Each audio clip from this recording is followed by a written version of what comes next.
everyone, it's Lana from Lana Under Pressure, my food blog where I convert my family's recipes, especially my family's Cuban and Jewish recipes, for the Instant Pot and the Instant Vortex Plus. And today I'm going to be showing you how to make traditional Cuban empanadas. And not just one kind, but three.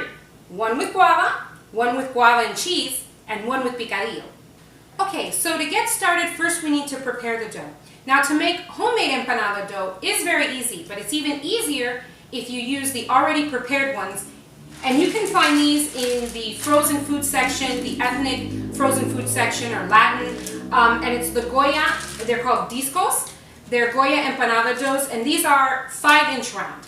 Now I found, since usually empanadas are fried, but since we're not frying these, I found that it's much better if we make it just a little bit thinner, and so we're going to go ahead and roll these out instead of being a 5-inch round to a 6-inch round.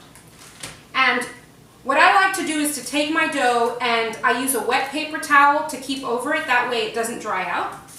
And you're just going to take one round disc of dough, and you're going to put it in between two parchment papers. And just go ahead and take a rolling pin and you're just going to roll it out just a little. You don't want it too thin, just maybe half an inch bigger on each, all the way around. So you're just going to go ahead and hold the paper and try to keep it a circle, as best a circle as you can. So I just find if you just twist it, turn it, and roll it all the way around just one time, it'll make it thin enough. And that's perfect. We don't want it too thin. So now we're ready to assemble once we've gotten all of the discs we're going to use flattened out a little bit more.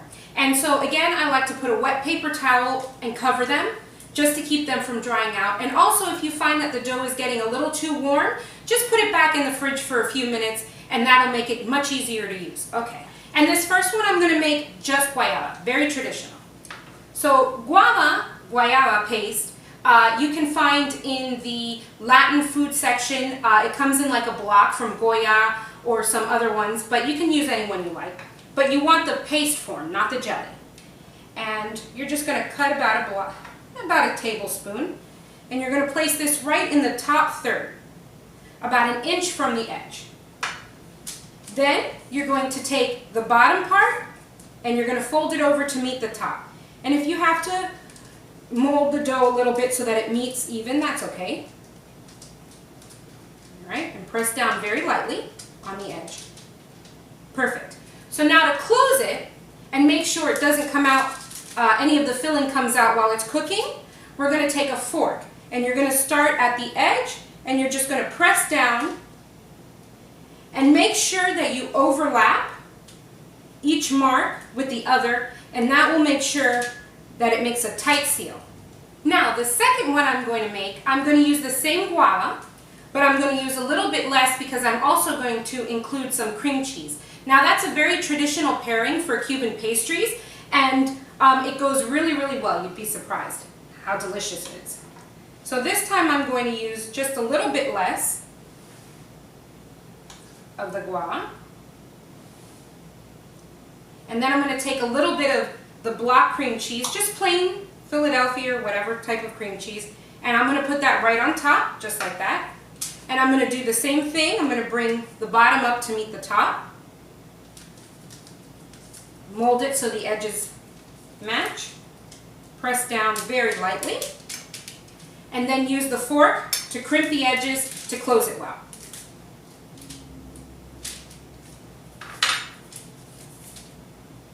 Perfect. So the third one I'm going to show you how to make, and it's using the same dough and the same method, is using, instead of a sweet, it's going to be savory, and this time I'm going to use picadillo, which is a Cuban ground beef dish. The thing is, you want to make sure that you don't get a lot of the sauce or the juice. So you also want to make sure that you have it at least room temperature. You don't want to use the picadillo inside the empanada when it's really hot, or else it'll seep through. And you're going to put about 2 tablespoons of the meat mixture, again, not in the center, but just a little bit above center, about an inch from the edge. And just like with the other ones, we're going to fold the top over to meet the edge, press down and crimp. Now it's very important on this one with the meat mixture, because it has a sauce to it, that you crimp it really well, because any gaps, the sauce will leak out. So make sure you overlap the crimp marks with the fork as you're going. And be careful not to pierce the dough as you're doing that. Perfect. Great, so now I have my 3 kinds of empanadas here, and I'm going to use the tray that comes with the Vortex, the slotted baking tray. Before we want to go ahead and bake these, air fry these in the Vortex, I'm going to put an egg wash over them. And an egg wash, I just use 1 egg scrambled. I don't add anything else to it. And you don't want to put too much on, but just lightly brush, especially the edges of each one of them.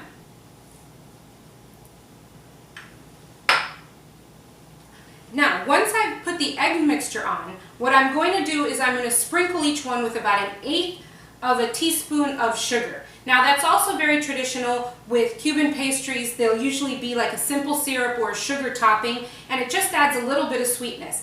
And you're going to put that on actually all 3, even the savory one. Now, you can leave that off if you want to, and they'll cook just fine. Just use the egg wash. But this really adds an extra bit of flavor and is really delicious. So now that they're ready, we're going to go ahead and preheat the Vortex. And we're going to cook these on the air fry mode at 380 degrees for 7 minutes.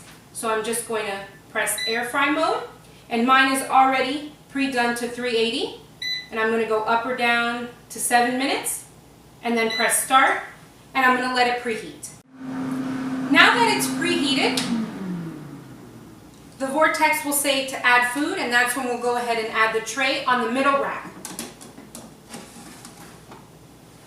And close the door, and it'll start by itself.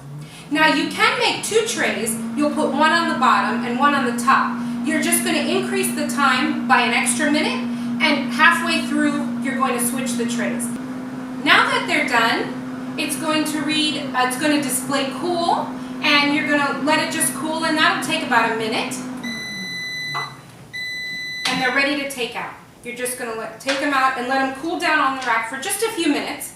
And you'll notice that they're still brown and crispy, just like if you fried them in oil the traditional way, except it's a lot less mess and it's much healthier because we didn't have to use any oil at all. The sugar has caramelized a little bit, and if I cut it open, you can hear how crispy it is, even though it hasn't been fried. And there you go, perfectly warm on the inside, crispy on the outside. Fantastic. Enjoy! Bye!